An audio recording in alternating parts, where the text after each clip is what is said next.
This is just out of left field again, and another example of why Bungie and its upper management just aren't it.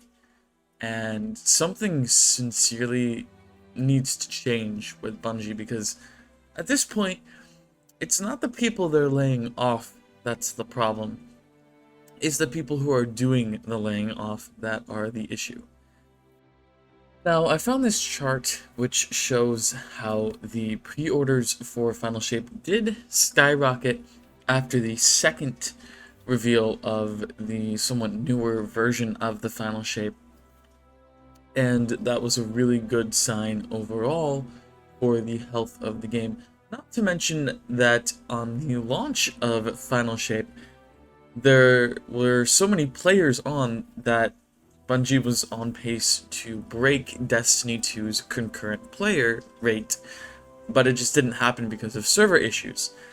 If, again, there weren't any server issues that day, there's a really solid chance that the concurrent player record would have been broken. I don't know if Day 2 did break that record, but I'm definitely going to say that with all the sparkling reviews, not just from the media the Final Shape has gotten, but also from content creators who've been playing the game for such a long time, that, yeah, Final Shape was an unequivocal success. Like, it was really good. And to have layoffs happen again after the release of it, it makes you question so many things. And it also, if you're an employee, why are you going to spend your time working so hard on something just to lose your job at the end of it? Now, some people might not agree with me that the management isn't an issue, but I can certainly tell you it's 100% the issue. If you don't follow Liana Rupert on Twitter, otherwise known as Dirty Effing Hippie, I highly suggest it. She has been a huge advocate of getting game developers to unionize as they should. I believe she's also a community manager for the Fallout Amazon Prime series, and she does some other stuff as well. But she's a former community manager at Bungie as well. She had this story to share today after the layoffs were announced. I'm going to go ahead and read it for you. So it reads as, I remember the Friday before the first layoffs. Me and another CM were in the lobby, and I was literally talking about how I didn't have enough money for groceries, and that employee services was an angel for helping me have food since I was told to drop all of my side jobs when Chu got laid off. Pete walked right up to us, Pete being Pete Parsons, by the way, and bragged about a few new expensive cars he bought, and that we should come to his house and see them. After hearing how we weren't making enough money, we did not make Dylan's money. Dylan was senior, and we were not allowed to go for any senior roles without our department. He also made shit money when he first started. The pay was atrocious if you were in soft skills. Dylan, by the way, is DMG on Twitter. He was also a former community manager who just came back. I'm not sure if he got affected by the layoffs, but I can only imagine. Next paragraph is, I remember looking right at them and being like, is that weird? Why couldn't he look us in the eye? And just having a bad feeling. I was told I was being too paranoid, but it didn't sit right. Cue Monday morning, getting an HR invite at 6 a.m.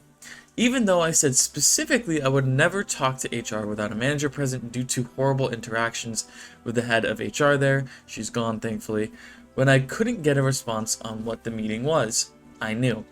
Then I started digging, and I have not stopped digging since October. There's so much more to this that won't come out for a few more years to protect people. But I just want to say this. This falls squarely on leadership. There were amazing members of leadership, Joe and Katarina among them, but the problem at the top has been a problem since the 90s. How QA has been treated, how the devs have been treated. If you dared to ask any questions about, hey, this doesn't seem right, you were instantly labeled anti-Bungie. Some members of LT didn't want a studio.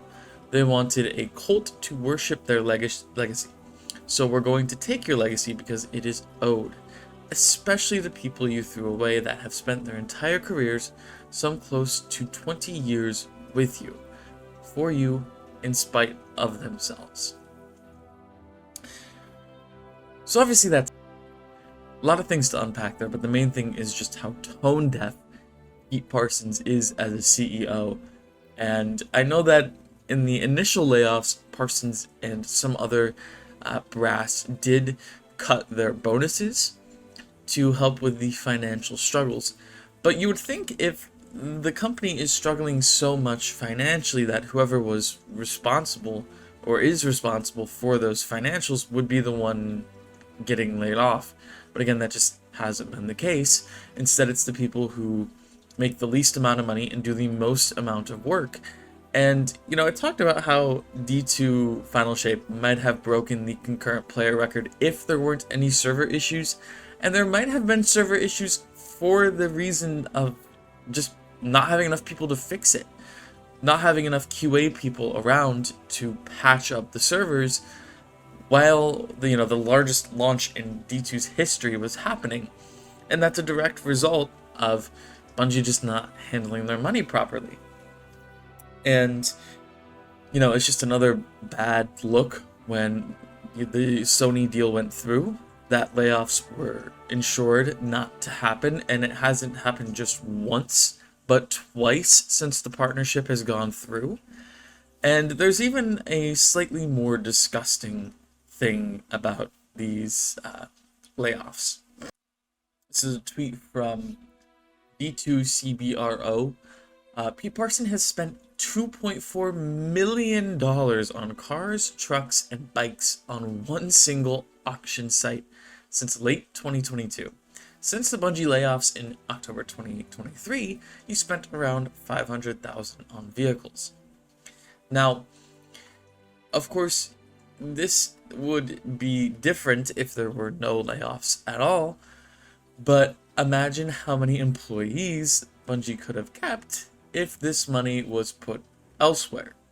And it's clear that Pete Parsons does not give a rat's ass about any of his employees. Otherwise, he wouldn't have spent this money on cars. He would have spent it on them. Even if it was just, buying their groceries for them. Or, taking them out to a nice dinner because they've worked so hard on the final shape and they had to crunch to, again, churn it out after the delay happened.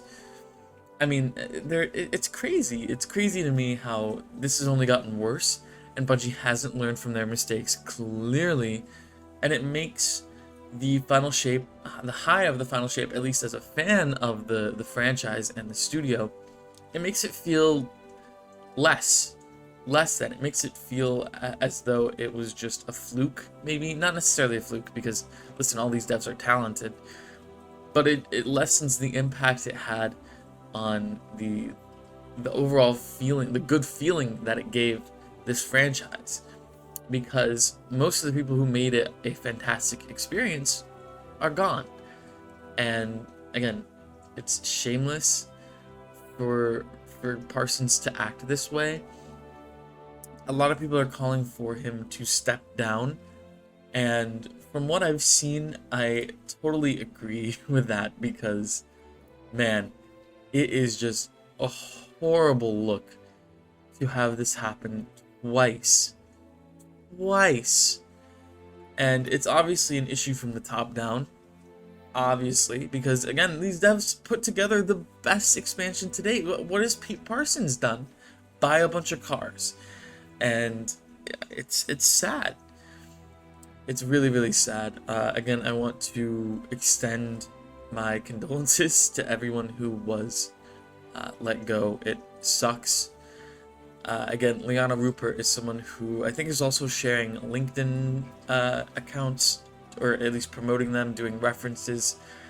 Katerina Mercado, if I'm saying that right, also a former Bungie employee who just stepped down, I believe. She is also helping any and every employee she can who just got let go. I will try to link their Twitter pages below if any ex-Bungie employee runs into this video and wants to go catch up with her and see if you can get any help from her. And last but not least, I do want to talk about the Bungie tweet because it is also pretty tone deaf. When I read it initially, I was like expecting something different, I guess. But the tweet reads as follows. This morning, we shared an important update with the Bungie team on the difficult decision to eliminate 220 roles at Bungie. And that sentence right there is what got me. The last part was the difficult decision to eliminate 220 roles at Bungie. Not saying that we made a very difficult decision and impossible decision to let go of 220 talented employees, and we wish them the best. Here are resources for those employees to get what they need while they're unemployed.